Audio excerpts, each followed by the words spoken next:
Today we're going to build a code-first declarative multi-user .NET Core Bookings API from scratch by leveraging ServiceStack's auto query, and then manage user creation and access as well as bookings themselves all through ServiceStack Studio.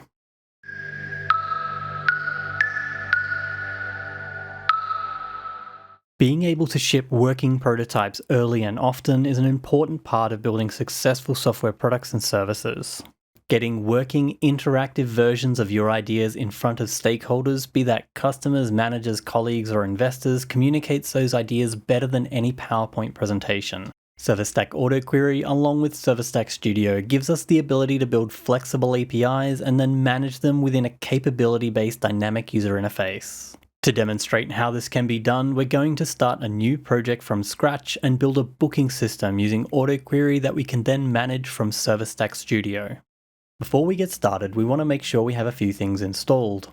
The latest version of the .NET 5 SDK and the ServiceStack app tool. The ServiceStack app tool is what we'll use to run ServiceStack Studio as well as use it to start our project from a template. The ServiceStack app tool is a superset of the X-tool functionality and adds additional workflows for building and running Windows desktop applications, whereas the X-tool is cross-platform. If you don't have the app tool installed, you can install it using the command .NET tool install-g app. Starting with a new empty web project, we can use the ServiceStack app tool using the command app new space web space acme.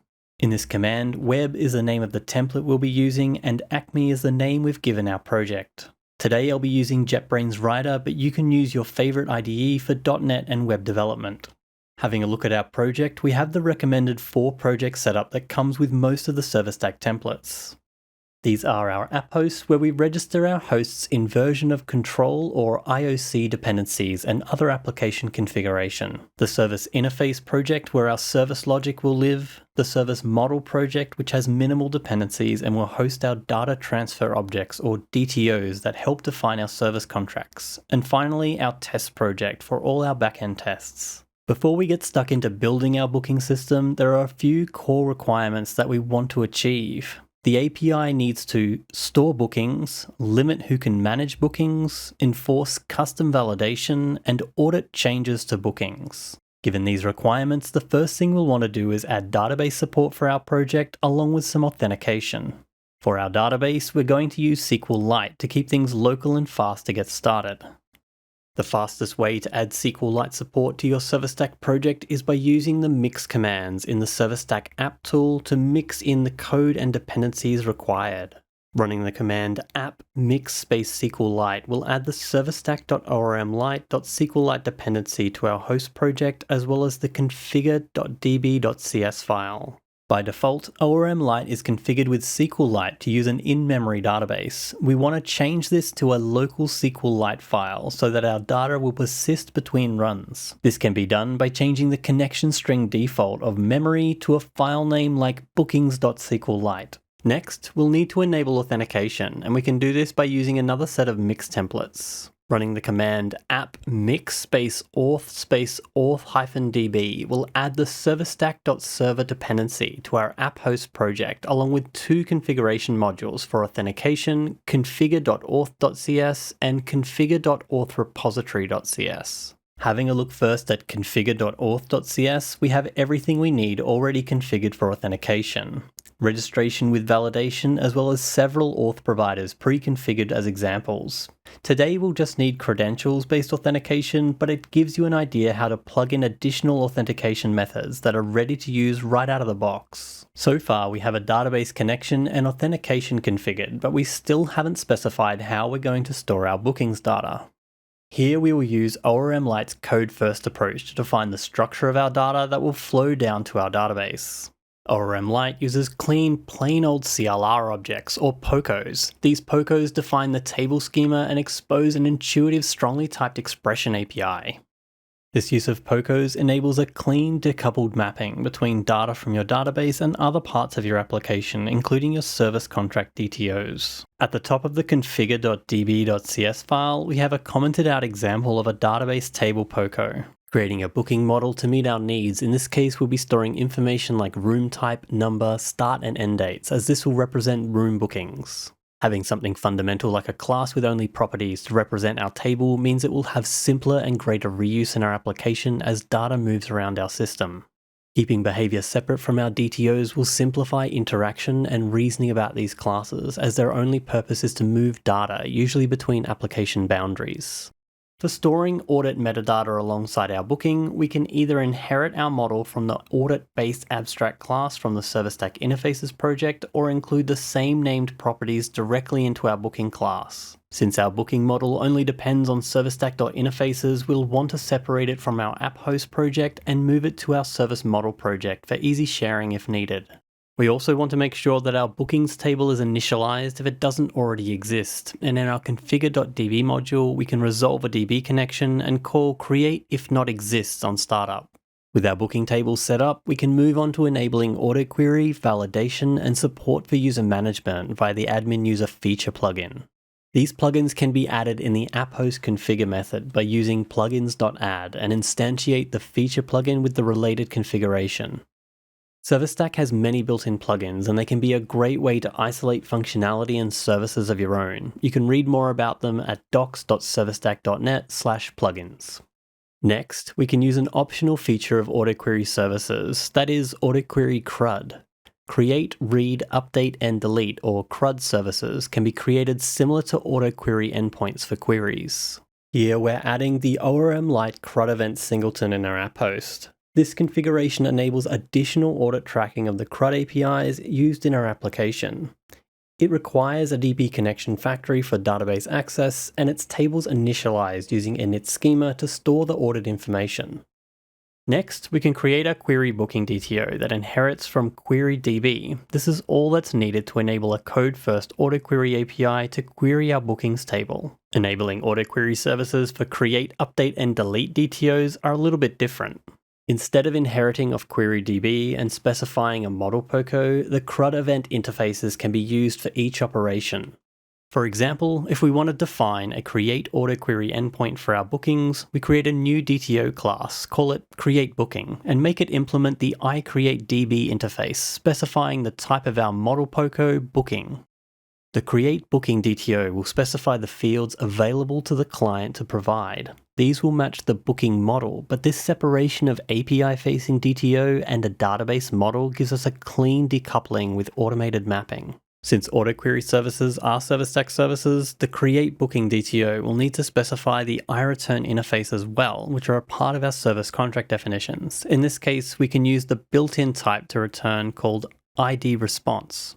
The update booking DTO is similar to the create, but will need a matching property for the ID so that the request specified knows which row is being updated.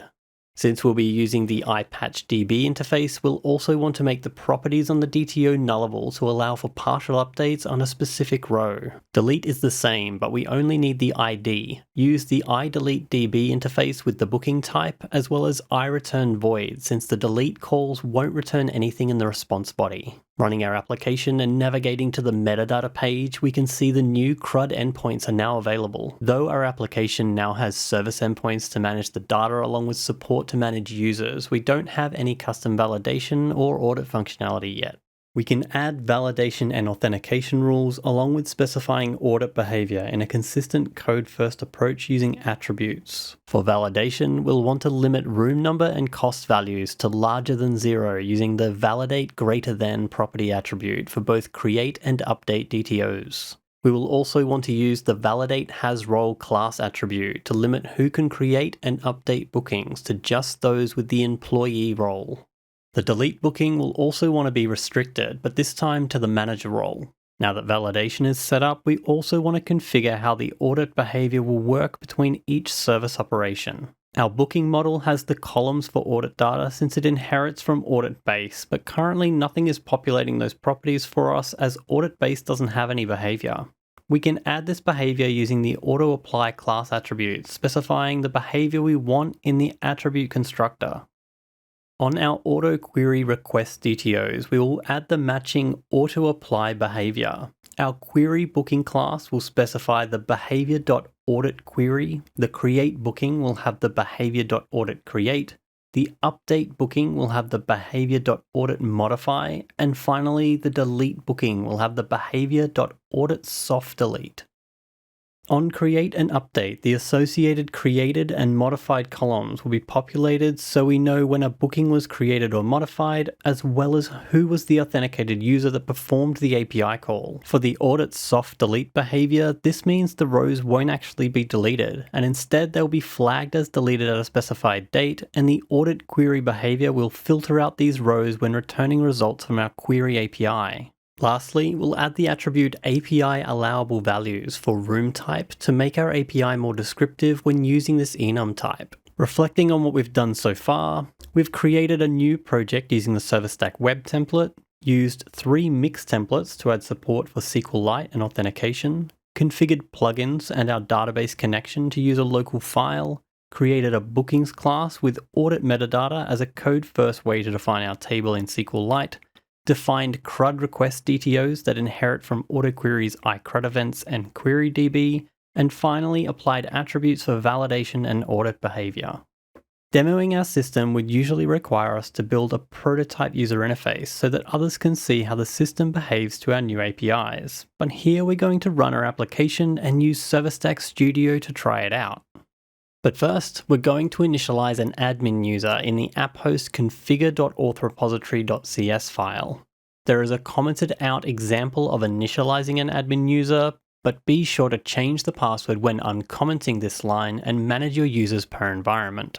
Now we can run our local application and then open up a new terminal and run the command app open studio. This will download and launch the latest version of the ServiceStack Studio application and prompt you to provide a base URL of your running ServiceStack instance. Providing the base URL and connecting to your local instance, we can see our Acme application listed with 3 buttons: Users, AutoQuery, and Validation. Clicking on AutoQuery, we can see our booking service on the left-hand side, and selecting it, we don't see any data since we haven't created any bookings yet.